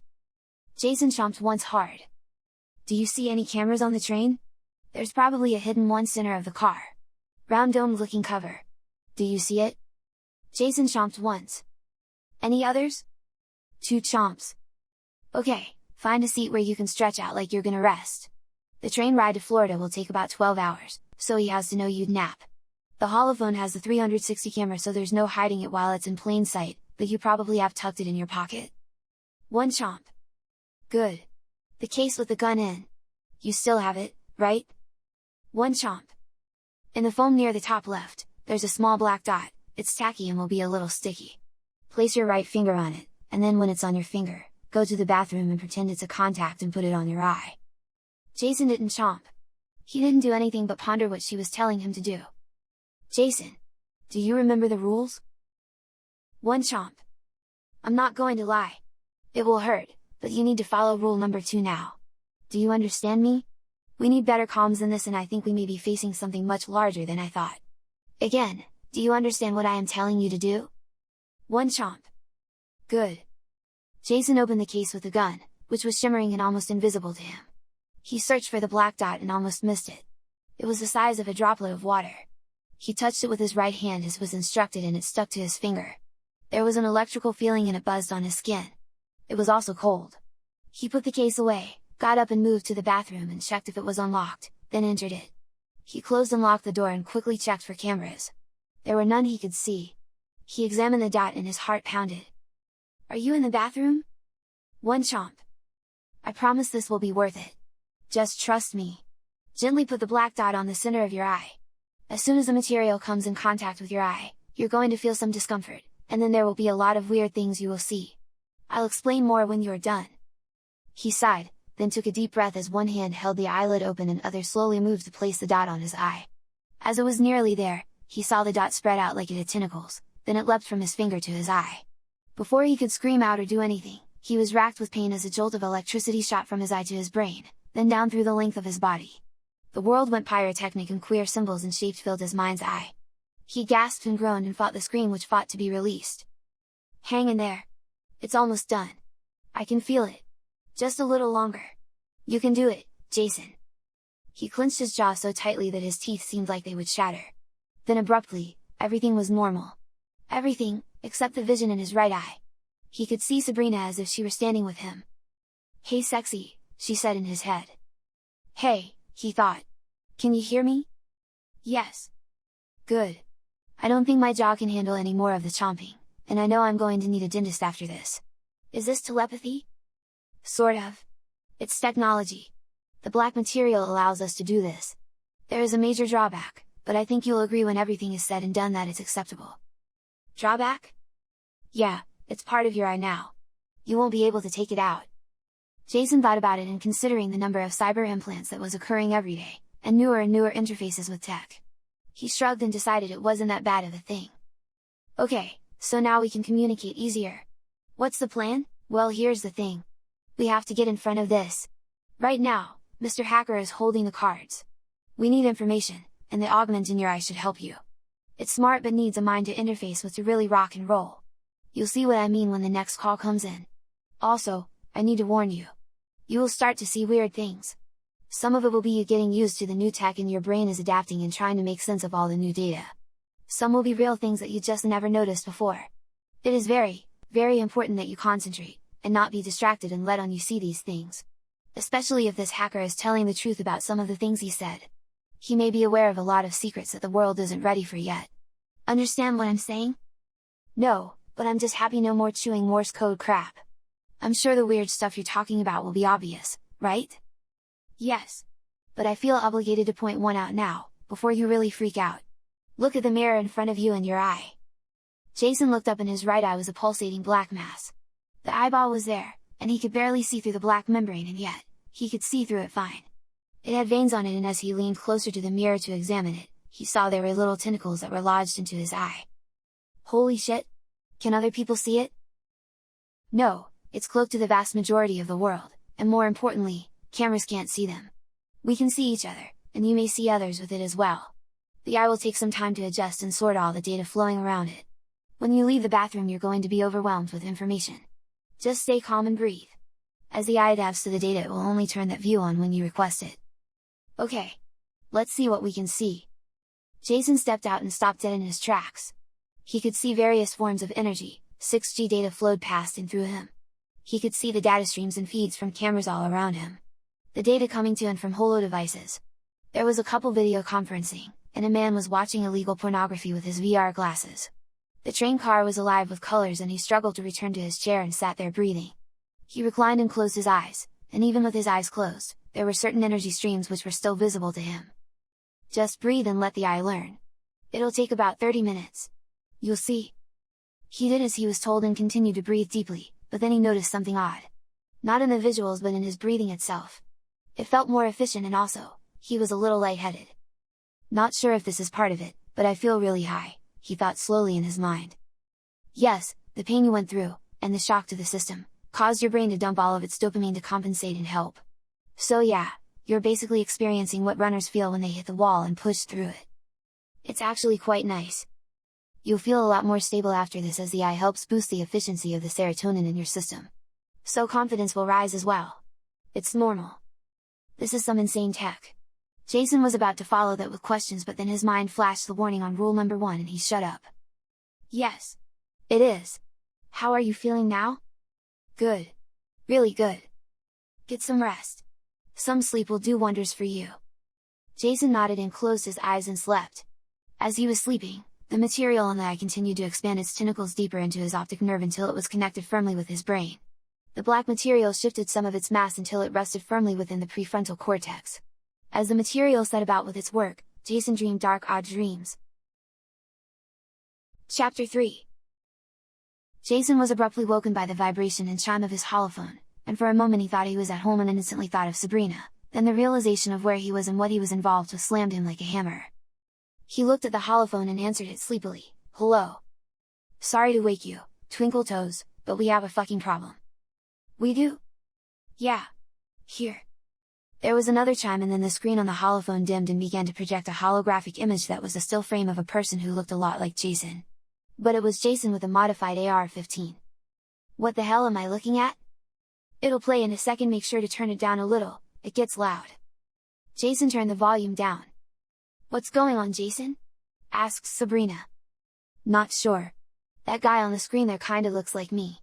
As Jason said this, he was captivated by the data streams coming into the holophone, and as he examined them closer, he saw details of the streams. The servers, the hops in between each location, IP addresses, and it seemed if he focused and thought about the technical aspects of the data stream, it would drill down and give him more and more information. He examined the holo device, and as focused on it, the outer case seemed to fade away and he could see the PCB and all the components which comprised the device, and he realized he understood and knew what each one was and how it worked. What the hell?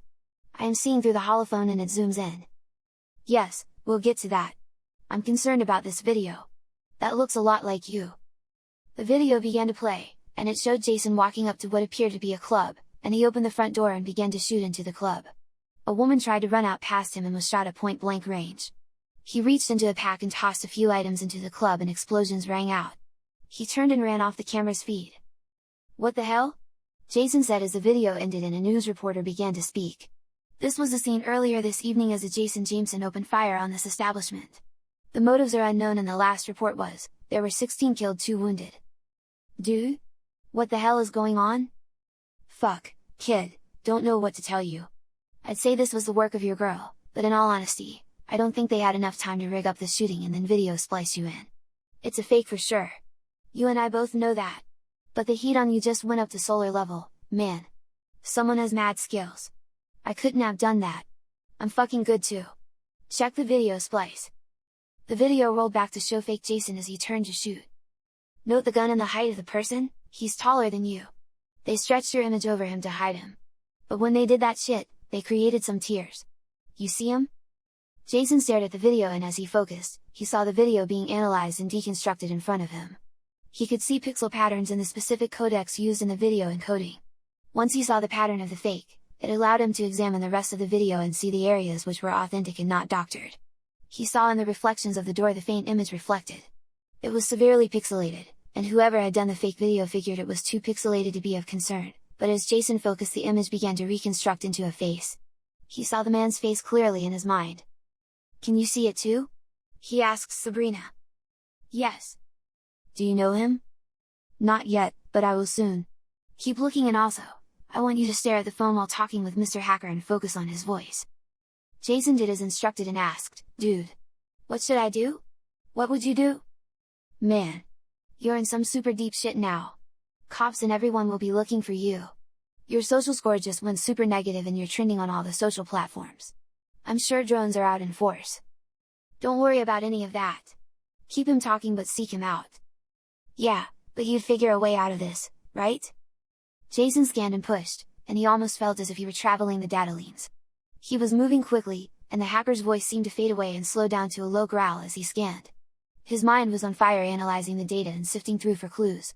Finally, in what felt like hours, he found a glowing portal in front of him, and as he passed through he could hear the hacker say, "Wait! Something just compromised my network." And then the holophone line went dead. "Very good. We know where he is now." Jason was lightheaded and his eye ached slightly. How the fuck did I just do that? That was impossible. He had so many reroutes, and proxies, and so much protection. How long did it take? 3 seconds. I know we have rules. You and I follow them. I have one question I think is allowed, and hope this doesn't hurt what I'm trying to have with you. She was quiet and simply waited. This tech in my eye. This thing that allowed me to do impossible things. It's not human tech, is it? Sabrina looked away for a moment, thought, then turned to face Jason. No. Didn't think so. Is it going to kill me? No. You sure? My head feels funny. It's always like that at first. The tech wasn't really meant for humans. It takes some getting used to, but you'll be fine. Promise. Jason, I haven't lied to you. I won't lie to you. Okay, different question. Am I fucked? She grinned. Nowhere near as fucked as our hacker friend. How do you know? Because we have him now. Wait. How? I had resources nearby. He was actually pretty close to us here in LA. Really? Yes, allow me to introduce to you to Mr. Charles McElroy. AKA, Pain in RS Hacker. The image of the man bound up with odd-looking straps that looked thin and fragile, was wound around his arms, pulling them tight behind his back. His eyes were filled with rage and tears streamed down his face. Even in such a wild and roughed up appearance, Jason recognized him immediately. Hey! I think I work with that guy. I saw him at work while I was having lunch with Marcus. He sat at the next table. Yeah, he's employed at GVLA. Lots of footage reported at his home. Looks like he was watching you for a while. Maybe even before you worked at GV. Can I talk to him? Sabrina thought about it for a moment. The men who were holding Charles removed a thin transparent strip from his mouth and he immediately began to scream. Fuck you! Fuck you! Fucking aliens! Charles! You have caused this world a lot of pain and grief. Jason would have a word with you. Oh shit! Jason, if you can hear me bro, fucking run! Seriously man! She's fucking playing you! You're gonna get eaten! Dude? Just tell me something. Did you make the video? Charles looked confused for a second as if he couldn't hear very well and Jason saw one of the men had placed a black ball on the top of Charles' head, and a few seconds later he calmed down and had glazed eyes. Dude, what the fuck was the question? Did you set me up? No. Why did you fuck with Richardson? Cash, man. Good old-fashioned money honey. Plus, he was a communist asshat working with the Russians and the aliens. Jason filed away the alien reference and decided to throw that question last as he had more pressing questions. What about the address you gave me? Who was that guy? Just a mark. Got some deep web shit still, and there was a huge score on him. I took the job and figured I'd use you as the bait piece. You weren't part of that job.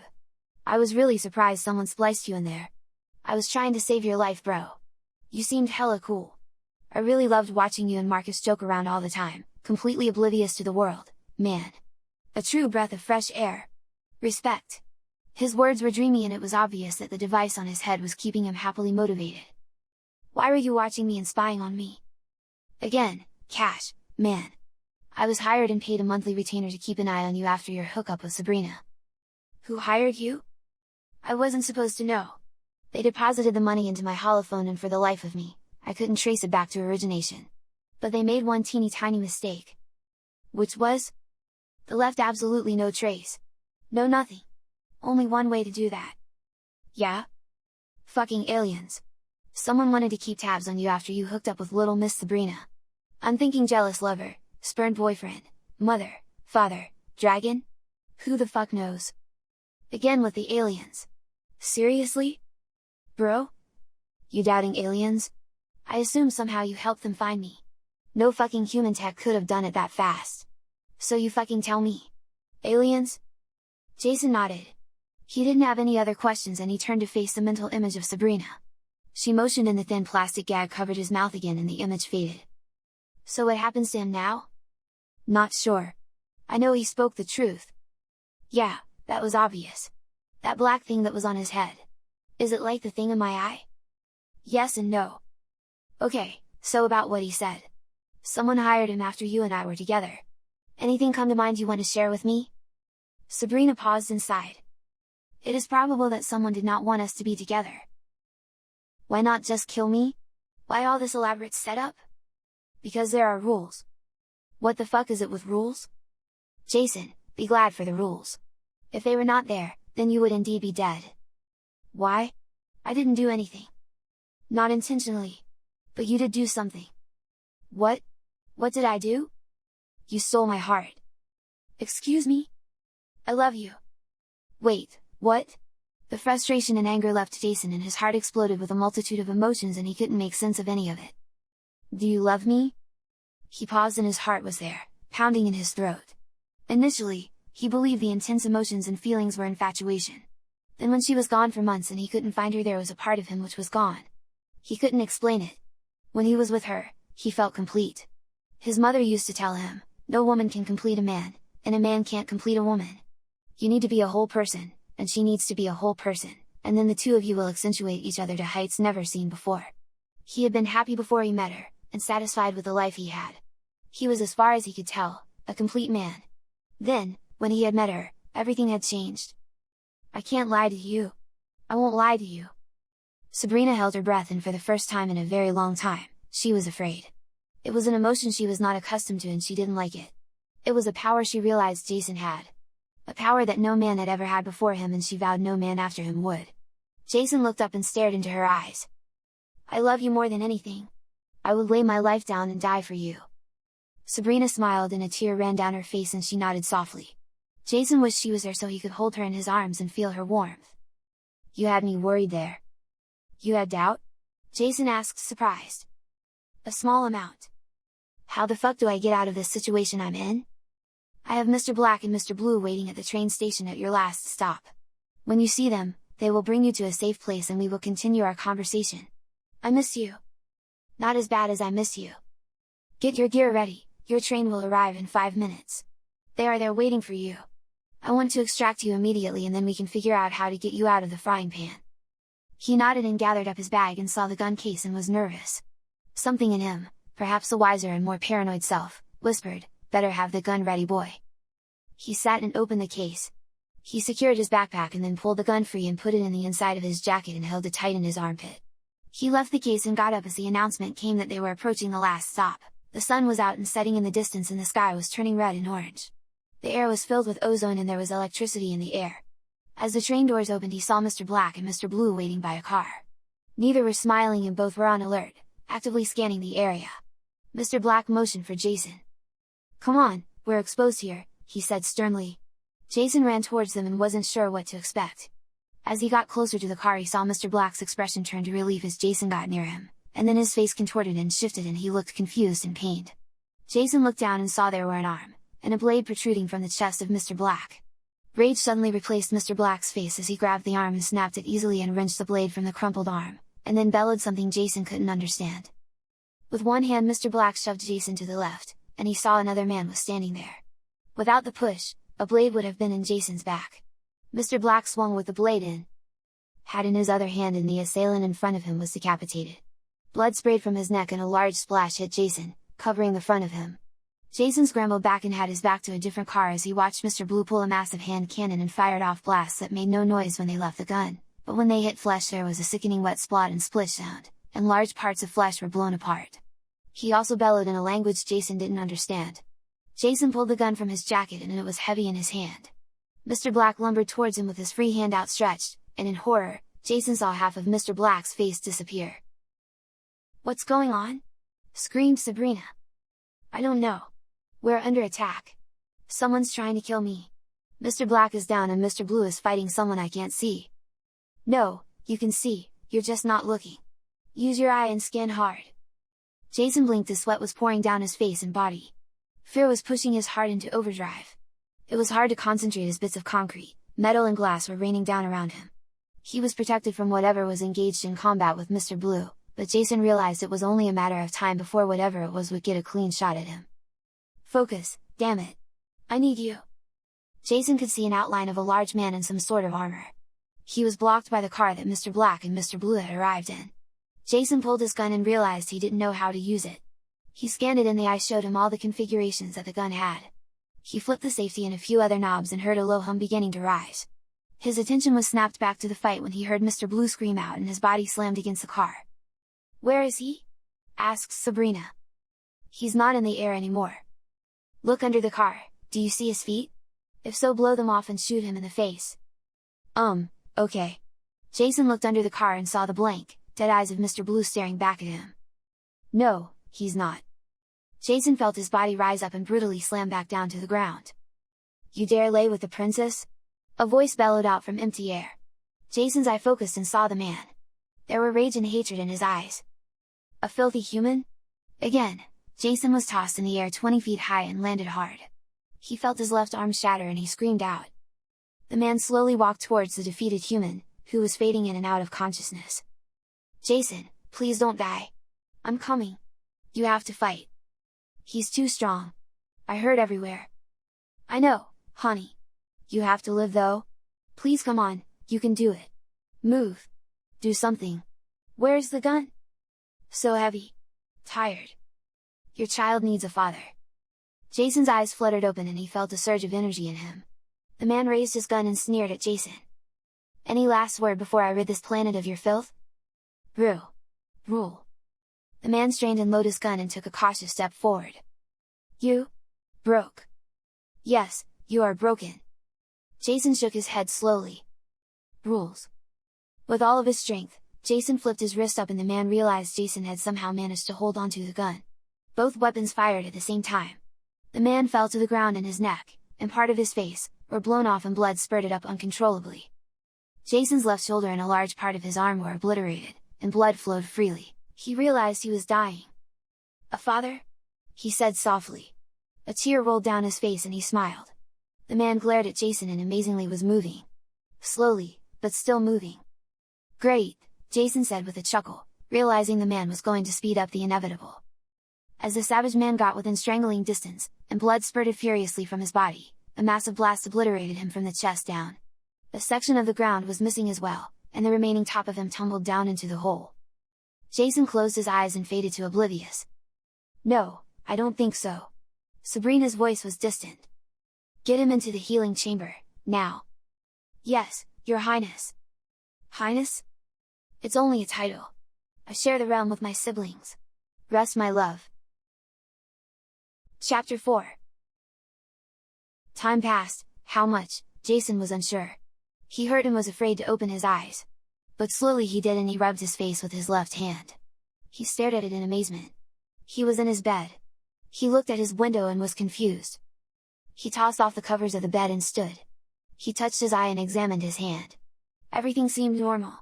He didn't see the ever-pervasive 6G spectrum or the other energy wave forms. Everything looked and seemed to be the same and yet something was different. The air had a sweet taste to it and he felt lighter. He swallowed and examined his body. No scars. Wow. Damn straight, wow, said the most beautiful voice he had ever heard. Oh, thank God. He said, and he began to sob uncontrollably. Oh, baby. What's wrong? Nothing. I thought it was all a dream. I thought I had lost you all over again. It did happen, right? All of it? Yeah. Unfortunately, the authorities of Earth still think you did what was on the video. Who? My brother. The man who I killed. We killed. That was my brother Tyrell. He set me up? Yes, and when he realized he was going to be discovered he continued to break the rules. Rules are rules. Sabrina smiled. So how am I home then? We cloaked or something? Something like that. She motioned and the entire wall in front of him faded away and he saw the expanse of space and the earth in front of him. Is that the earth? Yes. It doesn't look like the earth. Because your understanding of it has been taught to you as a lie. To keep you under control. As you see there, the earth is much larger than you could have ever imagined. Are those domes? Yes, each dome is a different zone. A different earth. Ours is there. She motioned and one of the domes was illuminated. Jason stared in awe as he examined a planet millions of times larger than the Earth he had thought he lived on. The domes which covered the surface were too numerous for him to count, and he saw they were almost exact copies of each land mass. Why does it look like that? We don't know. We were from the zone next to yours originally. And your zone was on the brink of destruction. We intervened and made sweeping changes and helped usher in a new way. Humans had called it the second chance. My mom used to tell me stories of how bad it had gotten. She never explained how the changes came about. So then you're not like, a monster or something? Well actually. He held his breath and watched as she transformed into a lumbering beast with four sagging, hanging breasts with a huge jaw with several rows of teeth. He said nothing and just stared. Do you still love me? He shrugged. With all of my heart. Gotcha, she transformed back and had a huge grin on her face. You should have seen your face. I think you actually liked my extra set of breasts. All saggy and nasty. I knew it wasn't real. Yeah, right. He pulled her to him, and he kissed her deeply. I love you, Sabrina. I love you. As she was pressed close to him, they both felt the slightest of kicks against her stomach. Jason had forgotten, overwhelmed with everything. Oh, man. I'm going to be a father? Yes. Well, you're going to have to explain how I asked your father for your hand. A look came over Sabrina's face. My father? Yeah. We're gonna have to have a discussion with him, which will be rough, I think. Well, it's not like he's going to try to kill me, right? Sabrina pulled Jason to the bed and showered him with kisses. Right? Sabrina. Serious? Is he going to kill me? She laughed and pushed him into the bed and covered him with the blankets. She slid in next to him and put a finger to his lips, halting his questions. Relax, I won't allow anything to happen to you, my love, as long as you follow the rules. And right now, I need you to follow the bonus rule. Oh, right. The bonus rule. They kissed and melted into each other, and the love they shared pushed away all the fear and trepidation of the future. Jason was in love with the woman of his dreams, and she was in love with him. Together they would become legends. This ends 3 simple rules. NovEps, Volume 1, Issue 1. By Robert R. Ricks. This is the first story of the Utopia series. We hope you enjoyed this. If you did, please share this with your friends and family. Thank you.